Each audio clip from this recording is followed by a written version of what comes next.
여러분 안녕하십니까? 10월 29일 수요일 KBS 아메리카 뉴스입니다. 미국 중앙은행이 돈 풀어 경기를 띄우는 양적 완화 종료를 선언했습니다. 특히 초저금리 기조를 상당 기간 이어가겠다고 해 조기 금리 인상 가능성을 차단했습니다. 뉴욕 박태서 특파원입니다. 예상대로 양적 완화는 끝이 났습니다. 미국 중앙은행인 연준은 150억 달러 남은 채권 매입 프로그램을 이달로 종료하고 다음 달부터 채권 매입은 없다고 발표했습니다. 경기 부양을 위해 더 이상 돈을 풀지 않겠다는 공식 선언입니다. 특히 기준금리를 0에 가깝게 운용하는 초저금리 기조를 상당 기간 이어가겠다고 밝혔습니다. 이틀간의 통화정책회의 뒤에 오늘 나온 성명은 여러 요인을 평가할 때 양적 완화 종료 뒤에도 상당 기간 초저금리를 이어가는 게 적절해 보인다고 돼 있습니다. 고용 등 현재의 미국 내 경제 상황, 여기에 유럽 등을 중심으로 한 전 세계적인 저성장 흐름을 고려할 때 금리 인상을 서두르지 않겠다는 뜻으로 풀이됩니다. I think are less likely that they're going to happen in the next 6 to 9 months. I think this is probably a late 15 event, maybe early 16 event. 그동안 제닛 옐런 연준 의장은 금리 인상 시점을 내년 중반으로 얘기해 왔습니다. 연준은 향후 각종 지표에 근거해 금리 인상 시점과 속도를 결정하겠다고 설명했습니다. 미 중앙은행은 2008년 금융위기 직후 단행된 양적 완화 프로그램에 따라 지금까지 4조 4천억 달러를 시중에 공급해 왔습니다. 뉴욕에서 KBS 뉴스 박태서입니다. LA시의 최저임금을 시간당 최대 15달러로 인상하는 안이 내년으로 미뤄졌습니다. 반대 여론이 만만치 않은 상황에서 시의회가 급작스러운 인상보단 임금 체불 방지 등 보다 현실적인 방안을 우선 처리하는 방향으로 선회한 것으로 보입니다. 윤범수 기자가 보도합니다. LA시 의회 산하 경제개발위원회는 어제 2019년까지 최저임금을 15달러 25센트로 인상하는 안에 대한 보고서 제출을 의결했습니다. UCLA 앤더슨 등 경제 전문가들을 고용해 최저임금 인상이 LA 경기에 미치는 영향을 면밀히 분석해 시 정책에 반영하겠다는 것입니다. 보고서 제출 시기는 내년 2월. 이로 인해 급물살을 탔던 최저임금 인상안의 연내 전체 회의 상정은 무산됐습니다. 이번 결정에는 미치 오파렐 시의원 등 임금 인상 조례안을 발의했던 시의원들의 동의도 있었습니다. 일단 임금 인상을 지지해오던 노조단체들은 한발 물러섰습니다.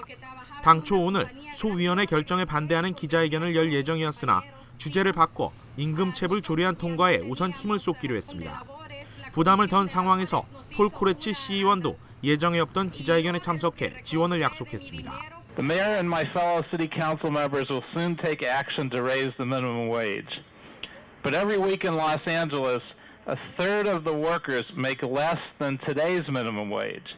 We can't raise the minimum wage without addressing the issue of enforcement. 급물살을 탔던 최저임금 인상 조례안에 제동이 걸린 데는 그만큼 반대 여론이 만만치 않았기 때문으로 분석됩니다. 업주들을 중심으로 과도한 임금 인상이라는 목소리가 컸고 LA시의 비즈니스 이탈 우려도 제기됐습니다. LA 상공회의소를 중심으로 한 비즈니스 경제단체들의 로비 압박도 시의회에 영향을 미쳤습니다. 일단 제동이 걸렸지만 임금 인상안이 재논의되기까지는 그리 긴 시간이 걸리지는 않을 것으로 보입니다. It doesn't matter. If people are not making $9 now, will they start making 13 when it goes up? Will they make 15 when it goes up? Will they make 100 if it goes up to 100? No, they won't. And so what we're saying is, yes, we need to raise the minimum wage, but we absolutely need to have much better enforcement. Right now, 소위원회의 이번 결정으로 최저임금 인상안은 내년으로 미뤄지게 됐지만 여론의 우위를 점하기 위한 찬성과 반대의 목소리는 앞으로도 계속될 전망입니다. KBS 뉴스 윤범수입니다. 일광절약 시간제, 즉 썸머타임이 오는 11월 2일 일요일 새벽 2시를 기해 해제됩니다. 따라서 오는 일요일 새벽 2시는 오전 1시로 변경됩니다. 이번 썸머타임은 지난 3월 9일 시작됐습니다. 미국은 매년 3월 둘째 주 일요일 새벽 2시부터 썸머타임을 시작해서 11월 첫 주 일요일 새벽 2시에 이를 해제합니다.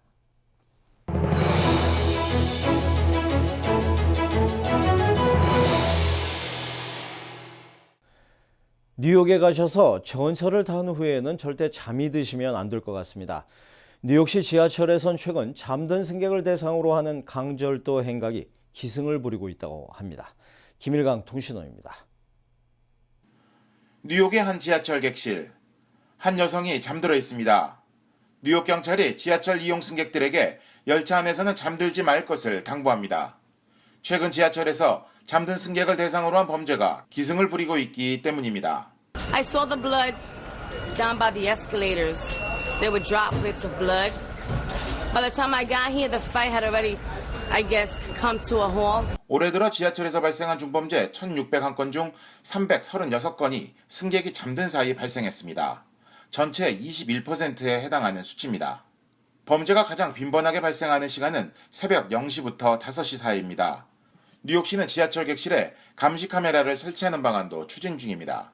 The camera installation is a good idea. I think it's good. I think it's good to maintain the safety of the passengers and general security on board the train. It's a half and half. It could be for, safety measures, keep an eye on people, but I think that's what everybody's feeling about the whole camera itself situation. Like it does protect, but then it's that kind of a privacy matter.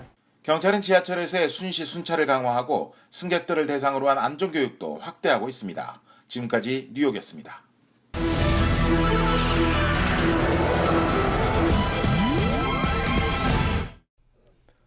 한국을 포함한 전 세계 51개 나라가 은행 계좌 정보를 자동 교환하기로 합의했습니다.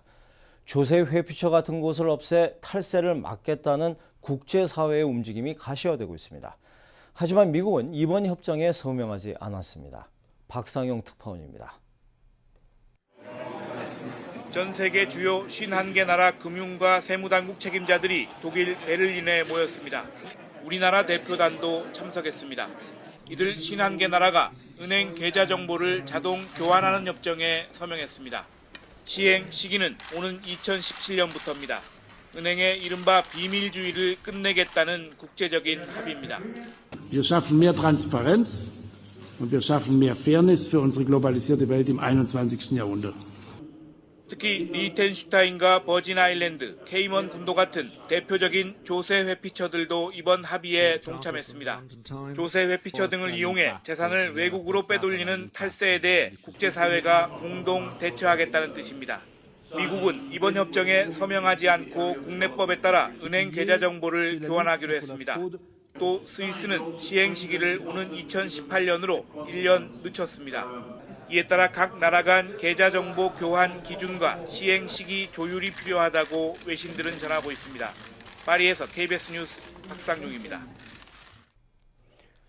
미국 무인 화물 우주선이 발사 직후에 공중에서 폭발했습니다.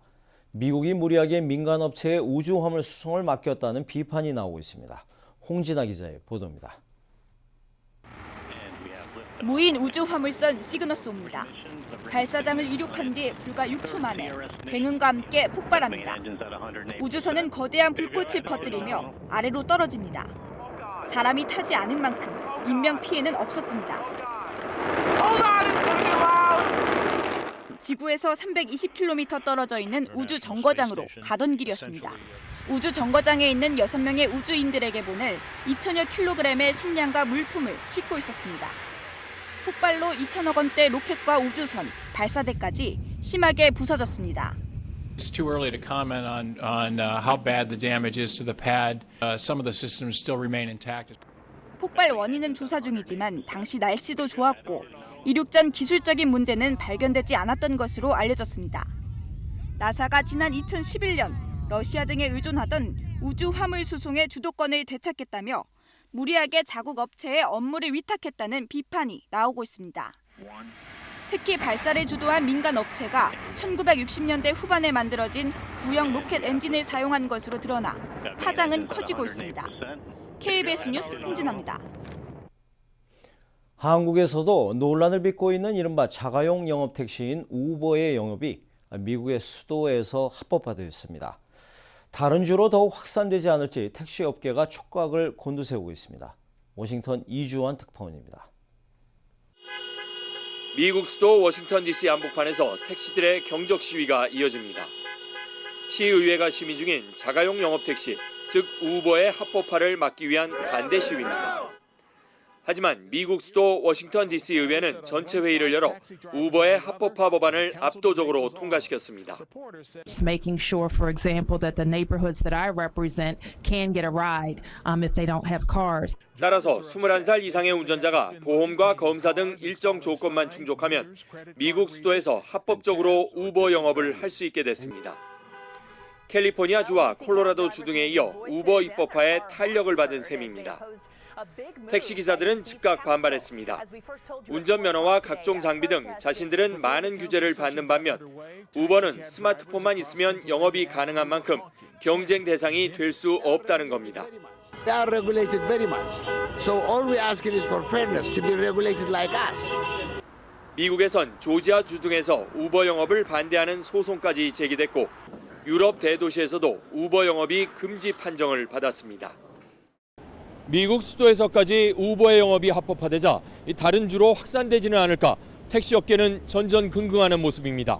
워싱턴에서 KBS 뉴스 이주환입니다. 수요일 밤 KBS 아메리카 뉴스를 마칩니다. 시청해 주신 여러분 고맙습니다.